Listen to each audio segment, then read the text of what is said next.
Hello everyone. आज हम पढ़ेंगे मेटाफिजिकल पोइट्स, जो कि आपके Uttarakhand LT grade, TGT, PGT, BA सभी के लिए बहुत ही ज़्यादा हेल्पफुल है। चलिए स्टार्ट करते हैं। मेटाफिजिकल पोइट्स को जानने से पहले हम जानते हैं मेटाफिजिकल होता क्या है। The term metaphysical is a combination of two words।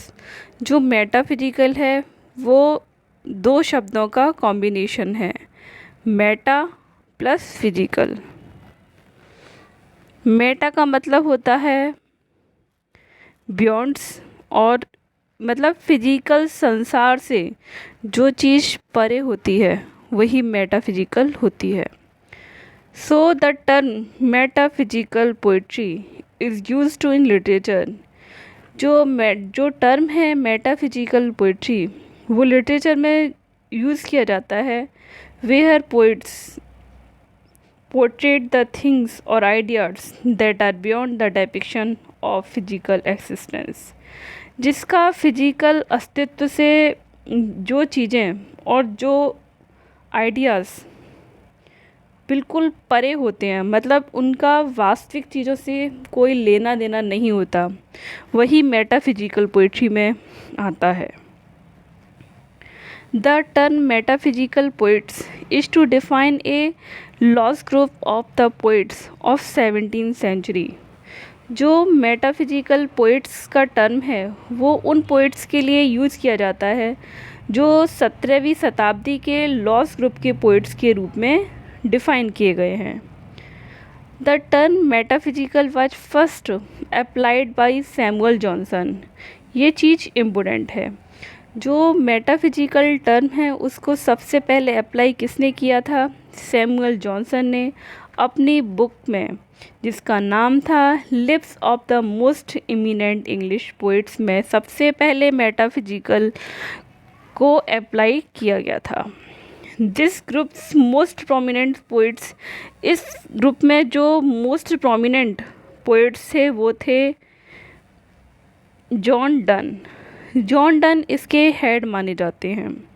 Richard Crashaw, Abraham Cowley, Andrew Marvell, George Herbert, Henry बॉगन, Thomas Traherne, Richard Leigh, John Cleveland, Edward Benson. All these poets were the followers of John Donne.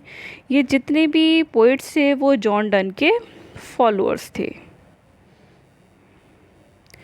John Donne और George Herbert, Henry बॉगन, Andrew Marvell, Richard Crashaw are the central figure of metaphysical poetry.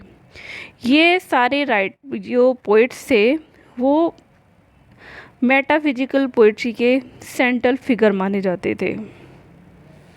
अब हम जानते हैं सबसे पहले John Donne, जो कि इन सब के हेड यानी कि सुप्रीम माने जाते थे। John Donne he was a highly educated and intelligent poet.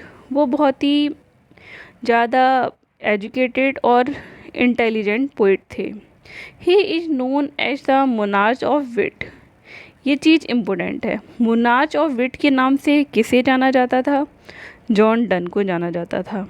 John Donne was present in Elizabethan age and Jacobian as. मतलब जॉन डन एलिजाबेथन एज को प्रेजेंट करते थे और जैकोबियन एज को, मतलब ये इन दोनों एज को बिलोंग करते थे। His most of the works were published in late Renaissance period after his death। उनके ज़्यादातर जो वर्क थे वो लेट बाद में रेनेसां पीरियड में पब्लिश हुए, उनकी डेथ के बाद। मतलब जब वो जीवित थे जब उनके वर्क पब्लिश नहीं हुए, ज़्यादातर उनके वर्क्स लेट रेनेसां में उनकी डेथ के बाद पब्लिश हुए थे। जॉन डन का दावा था कि the basis of love is not body but soul. जो लव का बेसिस होता है वो बॉडी से नहीं बल्कि आत्मा से होता है, उनका ये मानना था। He is remembered for his books. वो जाने जाते हैं मेन अपनी बुक जैसे डिवाइन पावर, डिवाइन पोइम्स इनकी बहुत ही ज़्यादा फेमस पोइम थी। ये इम्पोर्टेंट है कि डिवाइन पोइम्स किसकी है, जॉन डन की। A funeral elegy, an anatomy of the world, of the progress of the soul, the holy sonnets, ये उनकी बहुत ही ज़्यादा फेमस बुक थी। Samuel Johnson noted in his writing, Samuel Johnson ने ये अपनी पोइट्री में नोट किया है कि ऑल ऑफ दीज पोइट, कि ये सारे poets had the same style of wit, इनकी जो लिखने की स्टाइल थी विट की अपनी पोइट्री में वो सबकी सेम थी, इसीलिए इनको एक नाम दे दिया गया metaphysical poets. These poets had the same style of conceit in this their poetry, अपनी पोइट्री में भी इनकी कॉन्सेप्ट की सेम ही स्टाइल थी। A valediction forbidding mourning ends with one of Donne's most famous metaphysical conceits, जिसमें he argues, वो आग्रह करते हैं लवर्स के लिए closeness by comparing their two souls को कंपेयर करते हुए to the feeling of geometry compass से। They used simile and metaphor in their poetry, ये सारे जो पोइट्स थे वो अपनी राइटिंग में सिमिली और मेटाफर का ही यूज करते थे। क्वेश्चनिंग करते थे इस तरीके की, डज गॉड एग्जिस्ट, क्या गॉड का कोई अस्तित्व है, कैन सोल टाइम ट्रैवल, क्या आत्मा ट्रैवल कर सकती है।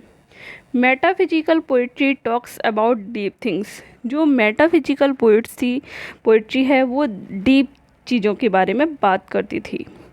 इट टॉक्स, ये बातें करती थी मेटाफिजिकल पोइट्री सोल के बारे में, लव के बारे में, रिलीजन के बारे में, स्पिरिचुअलिटी के बारे में एसेट्रा। जो मेटाफिजिकल पोइट्स थे वो अपनी पोइट्री में इसी तरह की क्वेश्चनिंग करते थे और इसी तरह की बातें करते थे। इवन तो यहाँ तक कि it talk about serious stuff, ये सीरियस स्टफ़ के बारे में बातें करते थे। इट टॉक्स अबाउट, ये बातें करते थे it in a humorous way में ये बातें करते थे।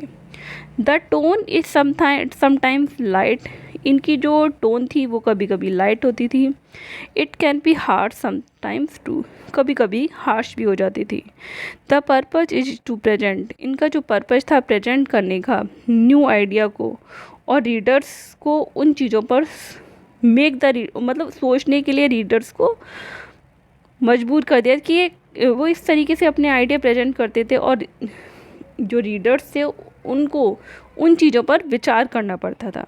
It is different for every person, ये हर पर्सन से डिफरेंट थे। Metaphysical poetry is also short, जो मेटाफिजिकल पोइट्री थी वो शॉर्ट है। इट यूजेस ब्रीफ वर्ड, ये ब्रीफ वर्ड का यूज करते थे and convey a lot of idea, और लॉट ऑफ आइडिया को कन्वे करते थे in just a small number of word, बहुत ही कम शब्दों में ये लॉट्स ऑफ आइडिया को कन्वे करते थे। एंड 20th सेंचुरी, 20वीं शताब्दी में T.S.